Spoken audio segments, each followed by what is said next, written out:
ലോകകപ്പ് ഫൈനൽ നടക്കാനിരിക്കെ നാളെ സ്കൂളുകൾക്ക് അവധി ഉണ്ടാകുമോ എന്നുള്ളതായിരുന്നു.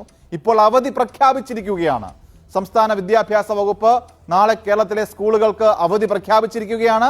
അപ്പോൾ നാളെ പുലർച്ചെ വെളുക്കെ കളി കണ്ടിട്ട് പിന്നെ എഴുന്നേറ്റ് സ്കൂളിൽ പോകുന്ന ഇതിലെ പ്രശ്നങ്ങൾ പല വിദ്യാർത്ഥികളും വിദ്യാർത്ഥി സംഘടനകളും നേതാക്കളും ഒക്കെ ഉയർത്തിയിരുന്നു. അതൊക്കെ തന്നെ പരിഗണിക്കുകയാണ് വി ഡി സതീശൻ സർക്കാർ. അപ്പോൾ നാളെ അവധിയാണ്. അർജന്റീന സ്പെയിൻ മത്സരം ആവേശത്തോടെ കുട്ടികൾക്ക് കാണാൻ സാധിക്കും. കുട്ടികളുടെ ആവശ്യം സർക്കാർ പരിഗണിക്കുകയാണ്. ഇപ്പോൾ മുഖ്യമന്ത്രി നിർദ്ദേശം കൊടുത്തിരിക്കുകയാണ്. പ്രൊഫഷണൽ കോളേജ് ഉൾപ്പെടെയുള്ള എല്ലാ വിദ്യാഭ്യാസ സ്ഥാപനങ്ങൾക്കും നാളെ അവധി പ്രഖ്യാപിക്കാൻ മുഖ്യമന്ത്രി നിർദ്ദേശം കൊടുത്തിരിക്കുകയാണ്. പരീക്ഷകൾക്ക് പക്ഷേ മാറ്റമുണ്ടാകില്ല.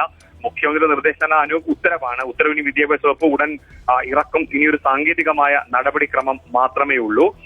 എന്തായാലും വലിയ ആവേശം. നമുക്കറിയാം, രാവിലെ മലപ്പുറത്തുനിന്നും കോഴിക്കോട് നിന്നും ഒക്കെ എല്ലാവരും അവധി തരൂ എന്ന് ആവശ്യപ്പെട്ടുകൊണ്ടിരിക്കുകയായിരുന്നു. പല നേതാക്കളും ഈ സംസ്ഥാന യൂത്ത് കോൺഗ്രസിന്റെ അധ്യക്ഷൻ ഒ ജെ ജനീഷ് ഇപ്പോൾ മന്ത്രിയാണ്. മന്ത്രി രാവിലെ പരസ്യമായി പറഞ്ഞത് അനൂപ് കേട്ടിട്ടുണ്ട്. അവധി പ്രഖ്യാപിക്കണമെന്നാണ് ആഗ്രഹം എന്ന് പറഞ്ഞു. വിദ്യാഭ്യാസ മന്ത്രിക്കും അവധി പ്രഖ്യാപിക്കണമെന്നുണ്ടായിരുന്നു. പക്ഷേ പ്രവൃത്തി ദിനം കുറഞ്ഞു പോയാൽ ഹൈക്കോടതിയുടെ പിടി വീഴും. അതുകൊണ്ട് മറ്റൊരു ദിവസം പ്രവൃത്തി ദിവസം ആക്കേണ്ടി വരും. അതുകൊണ്ടാണ് അവധി പ്രഖ്യാപിക്കരുത്. പക്ഷെ അവസാന കോൾ ഇപ്പോൾ എടുക്കേണ്ട ആൾ എടുത്തു. മുഖ്യമന്ത്രി എടുത്തു. സംസ്ഥാനത്തെ മുഴുവൻ ഫുട്ബോൾ പ്രേമികളുടെയും, അത് കുട്ടികളാകട്ടെ, അവരുടെ രക്ഷിതാക്കളാകട്ടെ, അധ്യാപകരാകട്ടെ, നല്ല ആവേശത്തോടെ ഇന്ന് മുഴുവൻ കളി കാണാം. എത്ര പുറച്ച വരെ ടൈ ബ്രേക്കറിലേക്ക് കളി നീണ്ടാലും കുഴപ്പമില്ല. നാളെ സ്കൂളുകൾ ഉണ്ടാകില്ല.